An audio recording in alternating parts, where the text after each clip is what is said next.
the stories that we study redundant? Redundant? No. Oh, really? Why do you want to use some different ones? You want to use different stuff? No, I'm just saying. Yeah.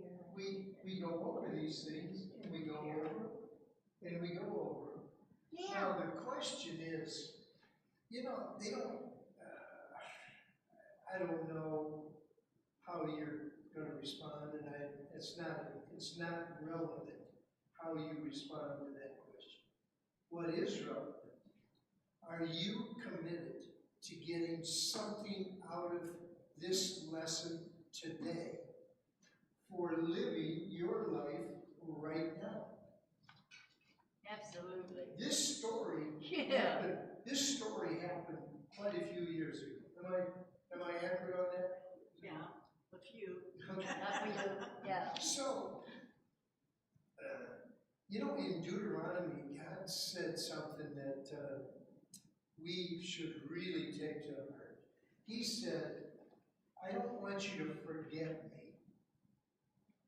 So I want you to write experiences in your heart, on your forehead. Yes. Am I right? Yes. So, now I don't see any of you walking around. When you came in this morning, I did not see any of you with Moses on your forehead.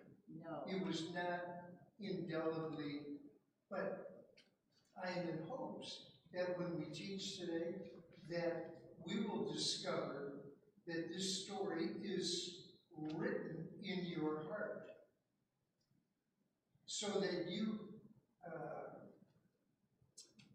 you can make a difference in where the Lord has placed you. If you buy into this story, you will discover that Moses was selected by God. He was prepared by God. He was adjusted by God so that he could do what God wanted him to do. And we're going to look at that today. Now, if that's true of Moses, do you think it is true of us that even at our age, we might be asked by God to make some adjustments so that we can be his tool? Do you believe that? Yes. I'm telling you, Yes. I am so old, I am just thinking, how can I get through another day? Oh. Do you ever feel like that? Oh, sometimes. Okay. Sometimes. So, all the time. Now, if you have no energy, you have no get up and go, do you ever ask yourself, what could God do with me right now?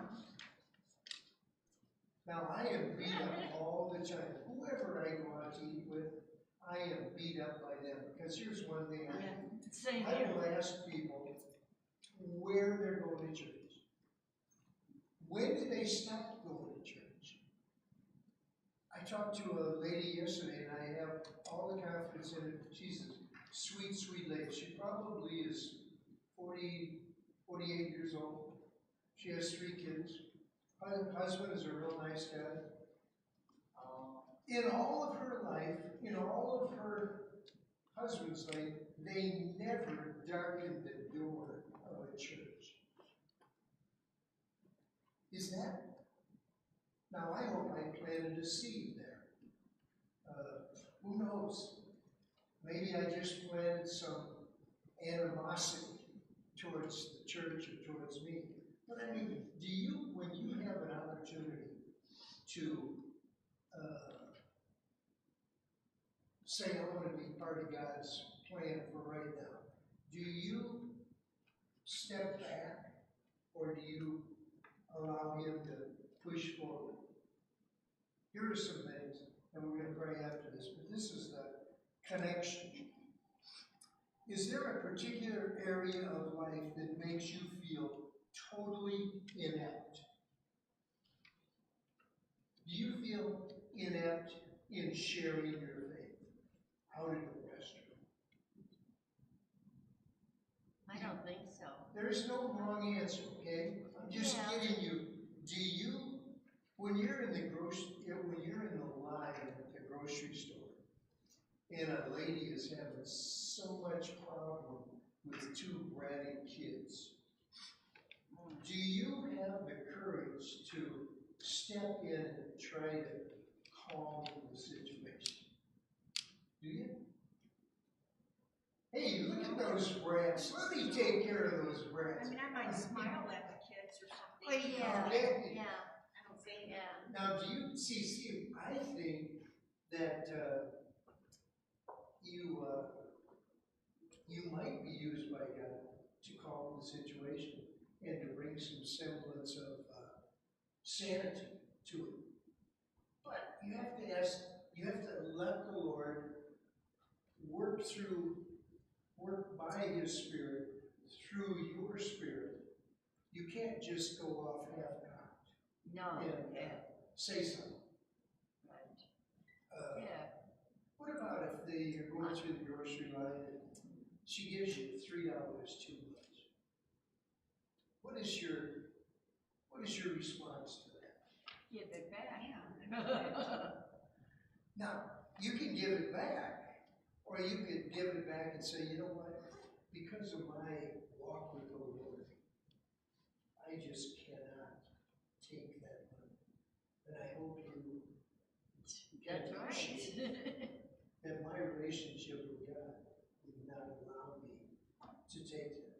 See the difference? I mean, so, can you think of any other things? Let me see if I have a question here. How do you react when something rears its head and you have to face it? Like what? Well, let's see if I can think of something. Yeah. I was talking to Mark this morning, and he's been fighting the situation with the union for 4 years, and now for 6 months, there's no information from the judge. There's no information from our attorney. It's just like, so he's asking himself, well, what do I do? Should I stir up the pot or just leave it alone? Leave it alone. Because this happened to him another time. He went through a case and he won 3 years ago. And there was never any acknowledgement that he won. Is that amazing? It is.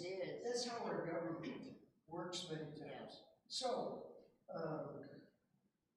well, you asked me a question. I tried to give you an answer, Edna, but can you think about a situation where, I'll give you another example. Our neighbor, when the city put storm sewers to drain an entire area in our area, flow in. Remember the guys working next door? See, what happened is here was a pipe coming here, a big pipe, probably 36 inches, a lot of water.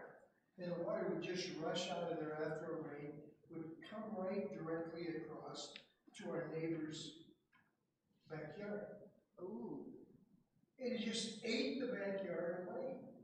Totally ate it away. And so they finally got around to doing the work. But it's kind of amazing. And this is two ladies that if you held up a little bit of dirt, they would know that's dirt. Now, what to do with it, they don't have any clue. How to make this thing right. So anyway, the city hired somebody to come in and put stones there, so when this water rushes across, it is dissipated without eating the bank. But here's the crazy thing.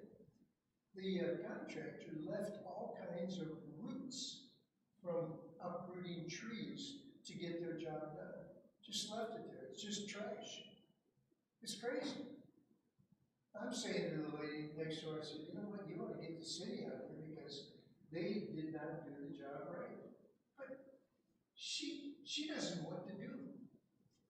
And I don't think she has enough courage to go about doing it. But, I mean, if I do it, then I'm just sour grapes to the city, right? But I mean, it's crazy. Do you ever see situations like that? That you want to step in, but you don't? Now, I know, Sharon, you worked in the government. You probably could give us all kinds of stories of where the government didn't do their job right.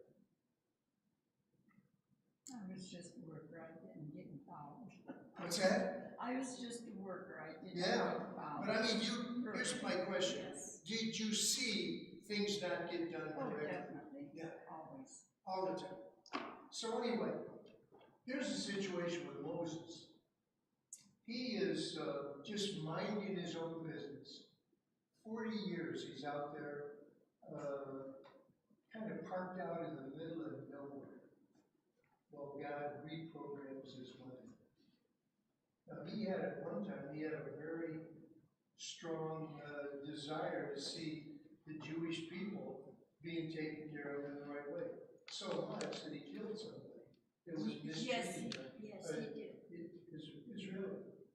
But then, when he got parked out in the, how do you go from that kind of thing, to where you just are tending sheep? I mean, is that? But God knows best about what it takes to get our attention, and then for us to respond to Him in the right way. So he gets through all this, and that's where the lesson starts today. But before, would you pray for us? Here, how many of you are aware that we have, I was just looking at the list you fixing it up. Do you know, we probably have about 70 people on our list. Where are they? On what list? Sunday school list. Yes, yes. Here's name, you ever heard of it? Dawn Goo? Who? Yeah. Dawn Goo. A lady, Dawn Goo. It was Bridget. Who? Bridget that used to come. Really? Yeah. If I had you go down that list, would you be interested in making some calls on these people? They're probably just sitting home this morning. Maybe they turn the YouTube on and watch the service. Probably don't. Probably Do they not come to church either? Because a lot don't come to Sunday school. But I'll tell you what, you go down that list. Yeah. And these people are non-existent, as far as I know. They don't come at all. I know they say they're alive and whatever, but as far as I'm concerned, I never seen them. I don't know who they are. They're just non-existent. You need to make a list for all of us. Huh? You need to make a list for all of us. So if I just made a copy of our Sunday school roll, then you would be maybe inclined to make a contact. Say, you know what, we miss you, and you're valuable to the church, and we'd like to see you. Would you want to do that?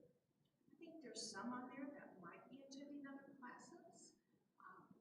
When I just did the attendance, I was Yeah. like, and then somehow, do you have the list?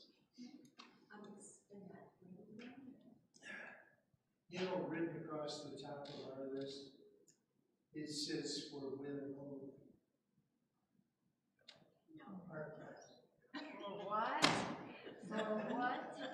For women only. Oh. This class is for Well, women. we got But one then out right of back nowhere, there. There's Yeah. Granville. Yeah. And I know he's not a woman, and he's here. Isn't that amazing? So maybe this class is for more than just ladies, right? Yes, it is. So I will get those made, and I'll pass them out. And, Okay. how long did I have to ask you, Pat, before you came and darkened the door? 8 months maybe. Really? Wow. So she's here, isn't that wonderful? Yeah. It was worth the effort. Are you glad you're here? It's an effort. What? It's still an effort. It's still a minute. Linda, go ahead, Linda. I think we might have a bigger class if we didn't have it in the sanctuary. Would it feel lost in here. Plus the fact you don't feel like you can say what you might wanna say because we're on the internet. That's true, yes. And I You don't, think I so? never think about that. Well, I we don't just see tell them we don't want it on the anything but internet. in here. I think it's too big of a room. We don't feel like. Yeah, There's that, Mm. we don't feel like it's an intimate setting. yeah. Yeah. But, Well, here's somebody walking in that can take care of that just with a snap of the fingers. is that room that you used to be in, something still going on in there? Sure. Yes, they have stuff already out there. in Sharon? those rooms. 2 more people have come in since she did the attendance. Okay, so Well, I'm fine with this. I want you to understand, I'm not complaining about who's not coming or anything, I'm just saying, I think people could receive a benefit by being in Sunday school. Whether it's in a smaller group or a room or whatever, I don't know. I just know that where God's word is taught, there's good things that can happen, just the way it is. So you want to pray for us? We're praying, girls. Yeah. Father, we thank you for this day, thank you for this opportunity to come once again to Sunday school and to learn a little bit more about you. We do want to thank this morning the families of the 9/11 tragedy. Lord, we pray that you would be close to those people today. And we just ask that you would dig as he teaches us and help us to take away something that we can think about this week and help us to draw closer to you. In the name we pray. You know, one last question about this, are you uncomfortable? How many times in the last 3 months have you been, either in the worship experience or in the Sunday school setting, you've been prompted to maybe take a step in one direction? And you might have done it already, but maybe you're still mulling it around in your mind. Could be calling somebody to tell you, could be helping somebody that needs help. We definitely have people in our congregation that need help. I mean, it's just fact of life. So, have you been prompted by the Holy Spirit to maybe be a part of God's plan for your life and theirs? Good question, okay? Today, I'm going to ask Patty to read the first section. It's Exodus, if you want to follow along. Exodus chapter 3, verses 1 through 15. You want it all read? We read down to through 10 to get it to start us. Okay? 1 through 10. Now Moses was tending the flock of Jethro, his father-in-law, the priest of Midian, and he led the flock to the far side of the wilderness and came to Horeb, the mountain of God.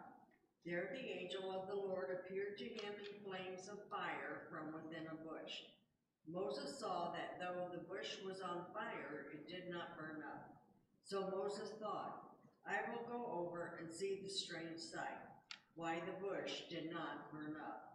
When the Lord saw that he had gone over to look, God called to him from within the bush, Moses, Moses. And Moses said, Here I am.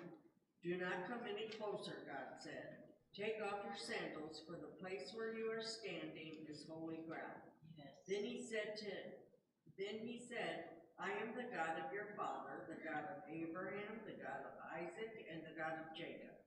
At this, Moses hid his face because he was afraid to look at God.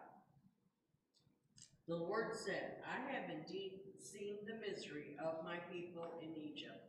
I have heard them crying out because of their slave drivers, and I am concerned about their suffering.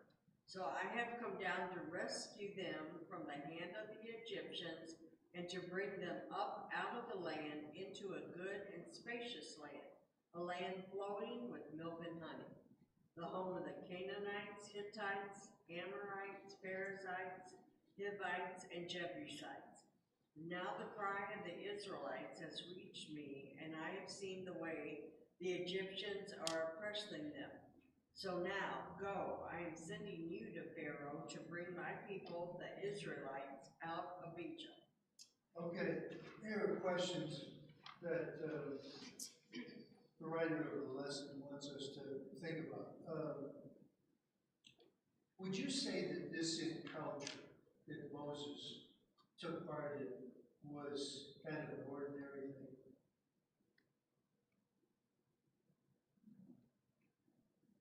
You're shaking your head. Yeah, that's not like it happened every day. Right. You live out in the country. How many times lately have you seen a bush burning that didn't burn up? Never. Okay. Have any of you ever seen a bush that didn't burn up? Nope. It's kind of a different thing. Right. So God used the burning bush to get Moses' attention. Right? Yes. He's out tending sheep. Now let's get more down to where we live. Have you ever encountered God's presence in a place or time where you would have never expected it? Do you know, whenever I was a little girl, What? Okay? this lady, I had been thrown out of a church, and this lady came and rescued me, and she gave me a Bible. Yeah. And I didn't know the difference, but it was only the New Testament. Okay. But as a little girl, I didn't know that there was another part of the Bible. And I can remember whenever I found out that I only had half. Half the Bible. Came up here and moved into Garrington, and my auntie bought me a real Bible. Really? And I can remember starting to read Genesis. And I can remember the one thing that as a little girl, I am that I am. And that has stuck with me throughout my life. I could just imagine, God there and Moses with this burning bush. And he says, I am that I am. Doesn't it give you goosebumps? Yes. If you Yes. can lock in what God said, I am that I am. Oh, yeah. That will help you to not,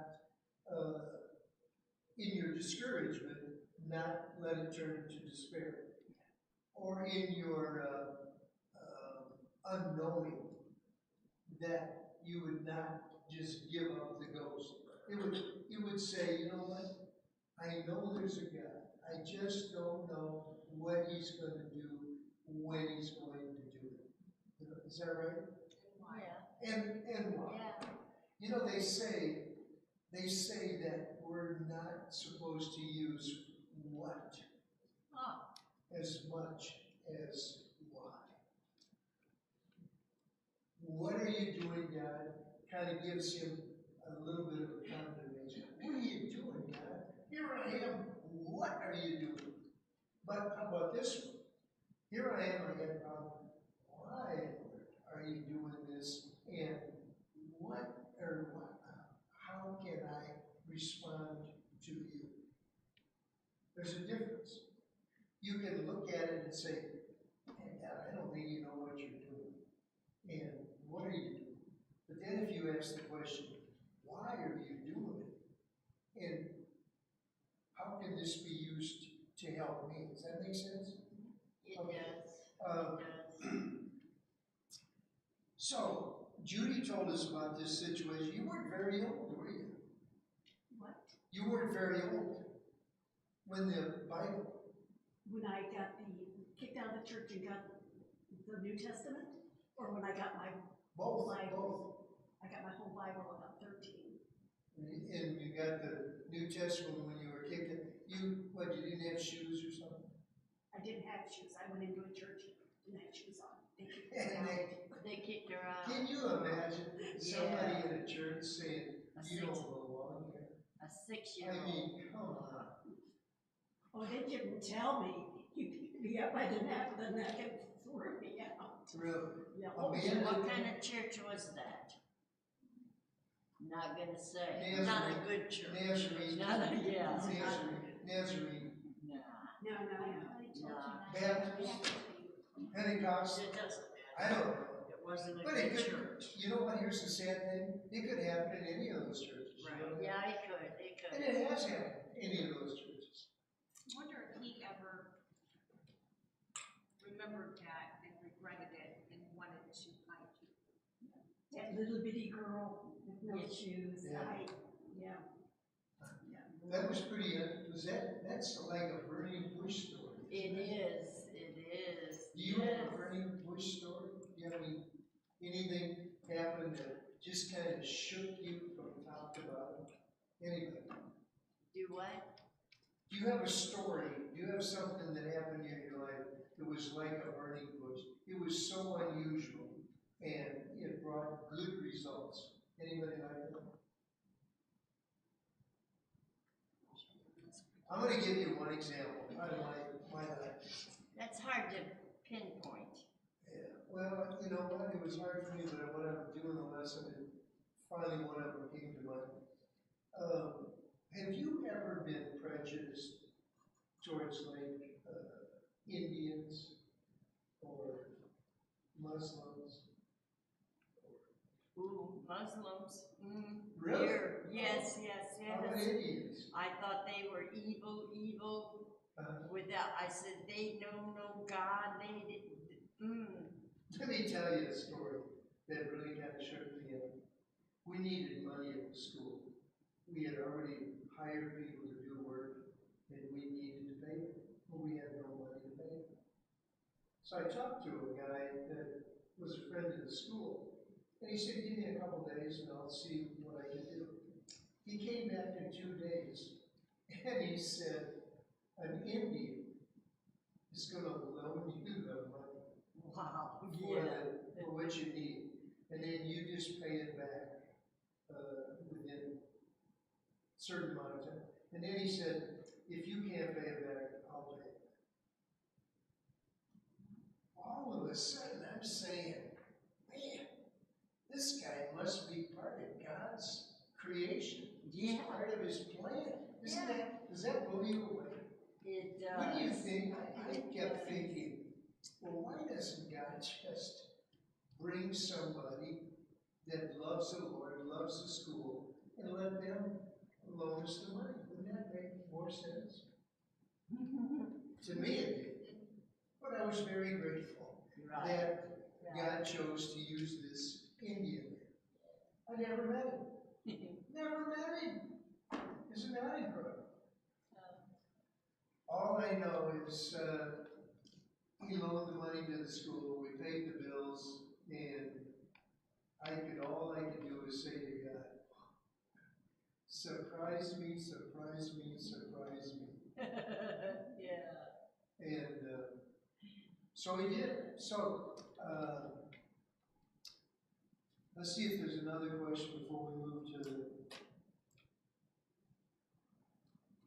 Why do you think God called to Moses after seeing Moses go over to check out the fire within the bush?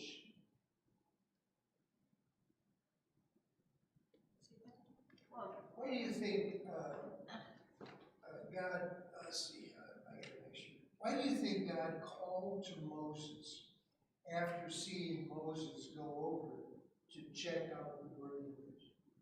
Well, it was holy ground, wasn't it? Well, Yes. well, he said it was holy ground. Yes. Here's the thing that I He took had away to from take off that. his shoes. Sometimes God has to get your attention before he can present to you what he wants you to do. Yes. There's a little step by step. Yes. Like, let's see if we can find another example.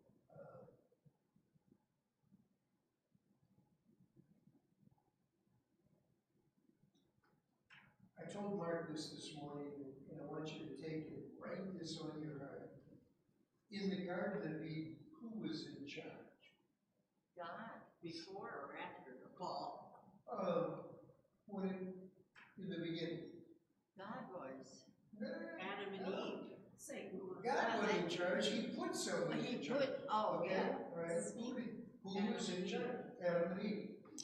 Adam and Eve sinned, And they said, we don't want the responsibility that you've given us, God. And so they turned over the responsibility for the garden and the world to Satan. Satan. How many have you have heard in the last 6 months that God is in charge of this big world and He knows what He's doing? You heard that? Is it Oh, true? yeah, I've heard it. It's not true. You don't think it's true that God's in charge of the world? No. No. Ultimately, He doesn't- Satan is in charge right now. God comes in and works through us to try to redeem the world. But Satan is in charge. Yes, he is. One day, when Jesus comes back, He will reestablish His kingdom. And that's what we're You're waiting puzzled. on. Yeah, I'm not sure I agree with that. Right? You don't have to agree with me. Yeah. Well, I do. I think he, just like in the case of Job, he let Satan only do. Satan was in charge, but he could only do what he was allowed to do by God. Okay. And I think now Satan is in charge. He's in charge of all the evil that's Yes, going he- on. He absolutely does. And that, but I think God will only let him do so much to go along with his plans. Like, he's not gonna allow Satan to get ahead of God or whatever. God is in ultimate control, but Satan is in charge of this earth. Right. And the choice is up to us. We choose who we will follow. We choose who we love. And we will choose if we want to be a drunk or a saint. It's up to us. But God gives us the opportunity always. So the discussion that came out of that comment that I made, here's the way I believe. If you look at the world in which we live, there is so much evil going on. Oh, yeah. And every time God steps into our world to redeem our world. Yes. How many of you know of somebody that was living for Satan full time, and then God stepped into their life and He redeemed them for His purposes? See, if Satan wasn't in charge, we would have never had the Holocaust. No, probably not. If God was in charge, you would think He would have made that Holocaust happen. I don't think he makes bad things happen, I think he allows them. No, he doesn't. Satan does. But I don't, You know, if you, depending on your theology, I see you smiling. Let me ask you this. Can God step in at any time and reverse the course? Oh, of course. Yes. If he wants Yes, he to. can. He ultimately is in charge. That is true. And I also think, just like in the case of Joseph, compared to the Holocaust, which was horrible. Yes. But, I mean, Joseph said, you wanted it for evil, God used it for good. And that's Yes. with the Holocaust. God used it for good because there were people saved through it. Right. So. You know, just like the war in Ukraine. Oh, yeah. Now, I don't know if I should say this on air, but God uses nations to punish other nations. Yes. Right. Yes. He will even use an evil nation to punish another evil nation. Yeah. Now, if you, and I've said this, the Ukraine government and what's going on there is one of the most evil places on earth. They're Child very corrupt. trafficking, They're very corrupt. they're extremely The corrupt. government, yes. Yeah. The government, yeah. And so a lot of people are involved in that. And the child trafficking, I mean, it is not unheard of for the father to take his 10-year-old daughter and sell her to slave. Right. Now those are pretty bad things. Now, would you say Russia is kind of evil also? Oh, absolutely. Now, could you possibly wrap your arms around that God is using evil Russia to punish evil Ukraine? Yes, absolutely. Now, if you grab onto that, it will help you to understand that God takes things that we just think are impossible to believe, and He will bring good out of them. He continuously steps into this evil world and makes a difference in the lives of people to where they become His children, and His kingdom shines forth. Yeah, I want to be a part of that. yeah. I want, when God talks to me, I want to listen, and I want to do what He wants me to do. Because maybe there might be just several people that come to the Lord because I responded to Him. Sometime we'll have to have a discussion with you. Well, the way Patty explained it, I agree with Okay, that. So I think it was just a choice of words. yeah, Because when God says, I am that I am, there's nobody like Him, you know?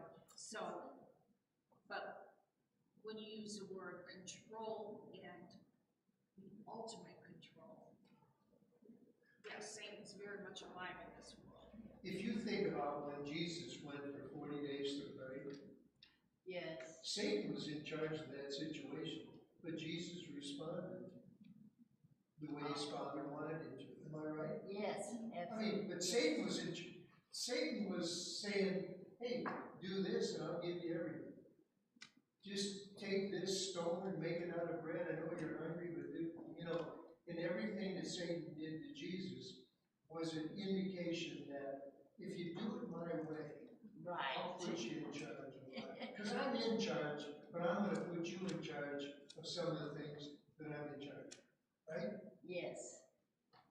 Okay, let's see if there's anything else here.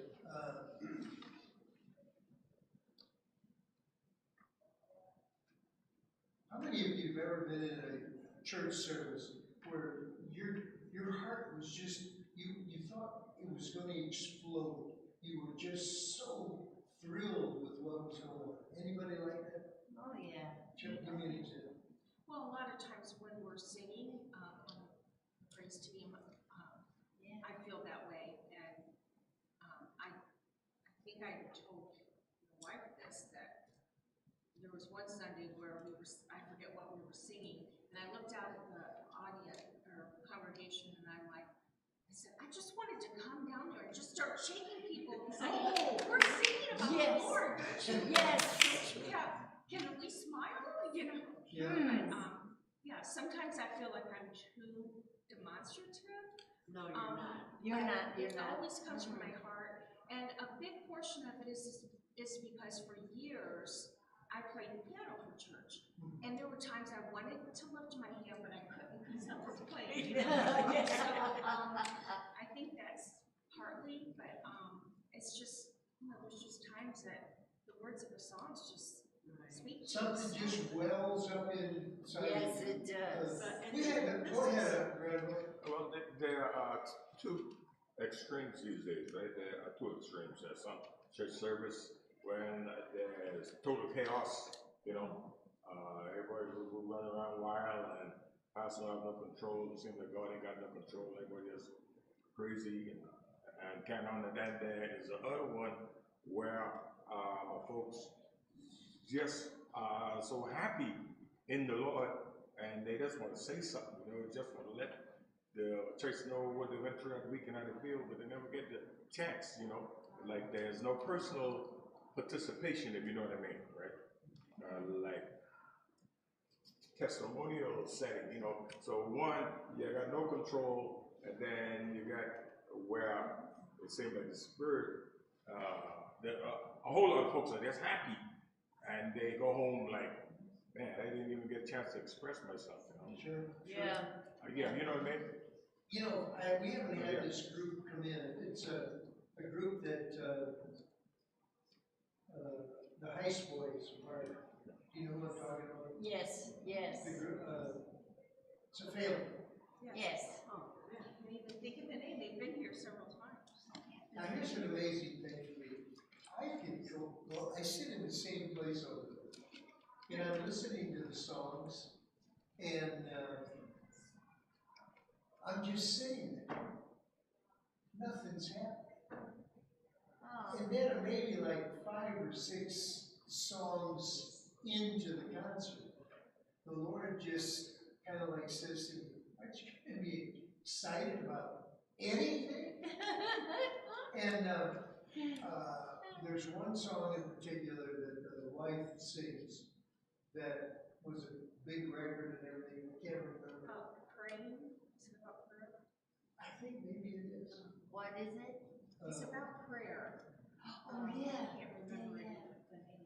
She was discouraged and she went to her mom and dad, and I think they said something to her. Pray or worry, can't do both.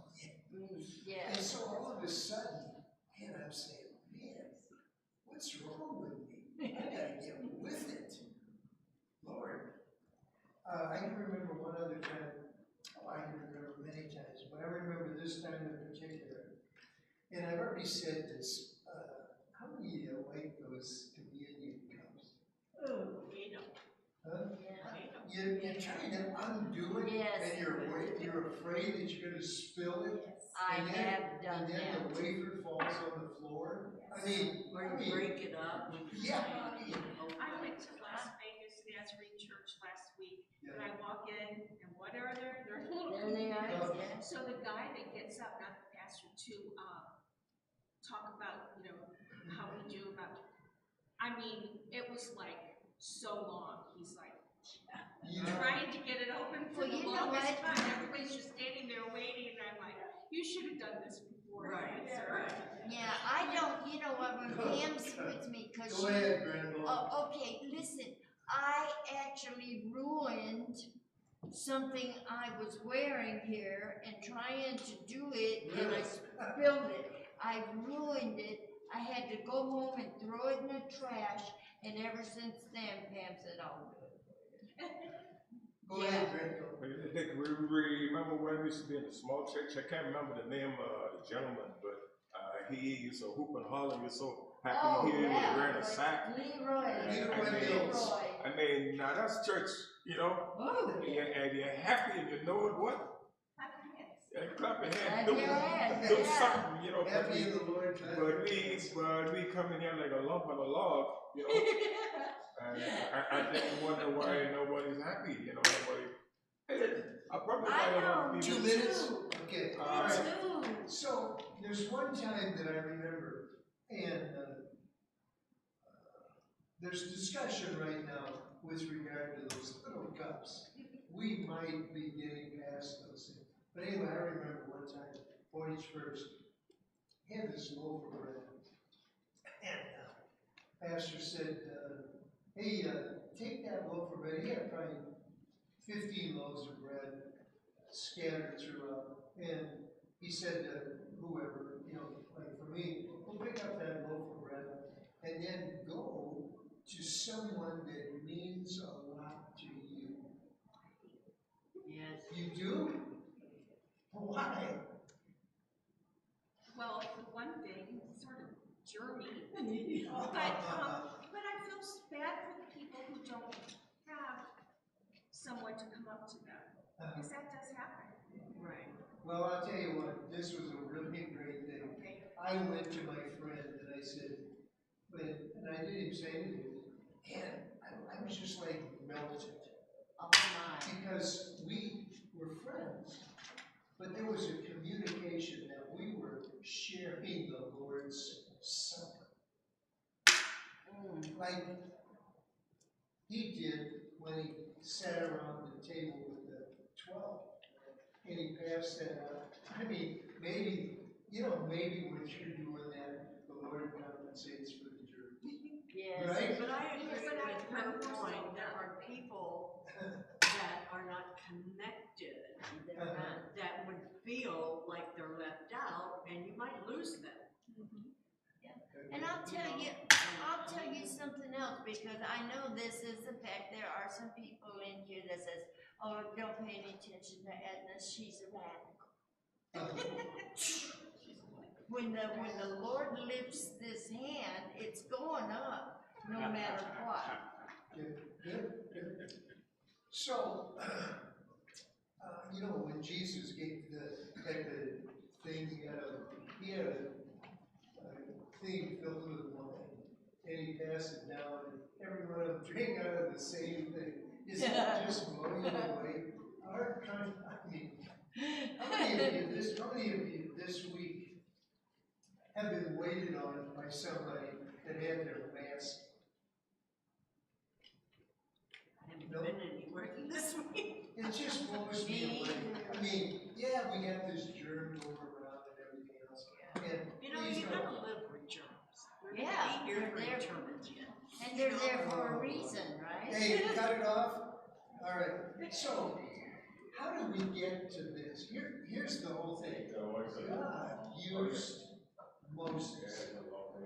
He wants to use us. And he wants to communicate to us through the ordinary things of life. Yes. Even the breaking of bread and the wine at communion. Yeah. Every place he wants to be communicating with you about how he will work. And I'll leave it at that. Father, thank you for our time. I just pray that we'll take these things that we're talking about, even all over the board. We talked about Moses, how he spoke to him in the bush. We talked about that community. I mean, Lord, we've been all over the place. But you take and make sense out of everything that we've tried to talk about today. And may it make a difference in how we live the rest of today and tomorrow and on down through the week. May we know that you love us and you have a plan for us. And that plan includes kingdom plans. I thank you in Jesus' name.